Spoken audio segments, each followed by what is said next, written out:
सकाळी सकाळी अंघोळ केल्यानंतर पहिली हार करायला बसलीये. काल वेळच नाही मिळाला बनवायला. नमस्कार मंडळी, तुम्हा सर्वांना मकर संक्रांतीच्या खूप खूप शुभेच्छा.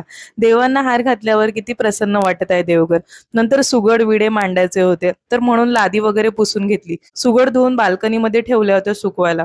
सगळं साहित्य काढून घेतलं एका ठिकाणी, म्हणजे 17 वेळा उठावं लागत नाहीच आणि काही राहत पण नाही. देवघराच्या इथे व्यवस्थित परत पुसून घेतलं, पूजा मांडायची होती म्हणून. तिथे नवीन वस्त्र अंथरलेले, सुगडला 5 बोटे हळदी कुंकवाची लावून घेतली आणि ववसाचं साहित्य एका ताटात काढलेलं.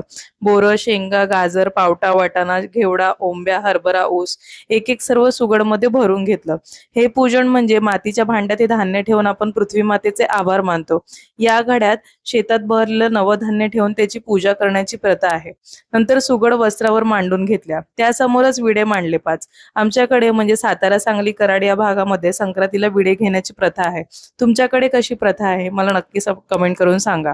प्रत्येकीचा विडा हा वेगळा असतो. माझा विडा हा 2 खाऊच्या पानांवरती खोबऱ्याची अख्खी वाटी, वेलची, सुपारी, हळकुंड, खारीक, लवंग असा आहे.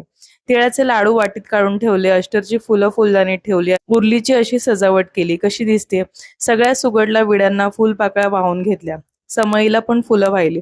शेवटी पांढरे तीळ सुगडमध्ये टाकल्या. आजच्या दिवशी तिळाला खूप महत्व असते. थंडीमध्ये तिळगुळाचे पदार्थ खाल्लेले आपल्या शरीरासाठी चांगले असतात. त्यानुसारच आपले सणवार सर्व प्रथा बनलेले आहेत. समईची वात पेटवली. सगळ्या सुगडला विड्यांना हळदी कुंकू वाहून घेतलं. मला पण लावलं मी. अगरबत्ती आणि घंटीने ओवाळलं, नमस्कार केला आणि सर्व व्यवस्थित असं मांडून झालं. हे विडे 5 बायकांनी माझ्या ओटीत घालायचे असतात आणि सुगडमध्ये जे साहित्य ठेवलेलं आहे ते सुवासिनींना हळदी कुंकू लावून, तिळगुळ, लाडू, फुलं देऊन त्यांना नमस्कार करायचा असतो. मी विडे घेण्यासाठी खाली मंदिरात जाणार आहे. तिथे बऱ्याच बायका असतात विडे घ्यायला, ववसा पूजायला. आज षटतिला एकादशी सुद्धा आहे. तर तुळशी मातेची पूजा करून तिथेही छान रांगोळी काढली, पाकळ्यांनी छान सजवलं. चला पूजा तर मांडून झाली, आता जेवणाचं बघायचंय.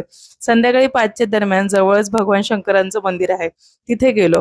बऱ्याच बायका होत्या, खूप छान नटून थटून आल्या होत्या बायका.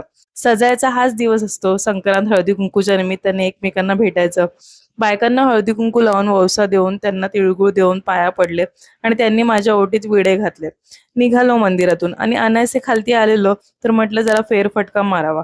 सिद्धूला गार्डन मध्ये घेऊन गेलो. जुजू आम्हाला खूप आवडतो.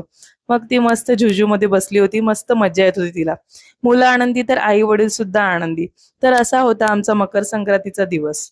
तुम्हाला आजचा व्लॉग कसा काय वाटला मला कमेंट करून नक्की कळवा. चला मिनी व्लॉग संपवते. सगळ्यांना बाय बाय. काळजी घ्या, हसत राहा. राधे कृष्ण.